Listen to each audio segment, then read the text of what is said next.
A judge agreed to seal more 911 call recordings from that mass shooting in Catawba County that happened last month. However, these calls have more to do with noise complaints and underage drinking at the party before the shooting happened. Investigative reporter David Hodges was in court this morning arguing against the records being sealed, and he's joining us now live in the studio.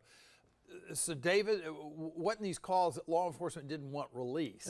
John, I was racking my brain about that, and I showed up in court this morning to argue that a judge should not seal these records because they had nothing to do with the shooting, which ended up being correct, but police wanted them sealed anyway. The attorneys for the county said the 911 calls needed to be sealed to protect the prosecution of two people who have been charged with aiding and abetting underage drinking at the party. Two men face a handful of misdemeanor charges related to the alcohol law enforcement investigation that ran parallel to the shooting investigation.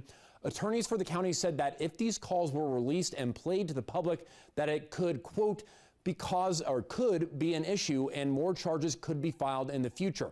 I requested more police records about what happened prior to the shooting after learning that deputies from Catawba County were on scene just 20 minutes before the shooting occurred. Judge Jacqueline D. Grant sided with the county in sealing the 911 call recordings. However, Judge Grant said the recordings will only remain sealed as long as the case is active. One other quick point I should make. This is not the county's only effort to seal records related to the shooting. The other 911 calls tied to the shooting have already been sealed, and an attorney for the sheriff's office also filed a motion to squash a subpoena filed by one of the men in the aiding and abetting underage case. The defendant was seeking video recordings that could be helpful to his defense. John and Kim, back to you.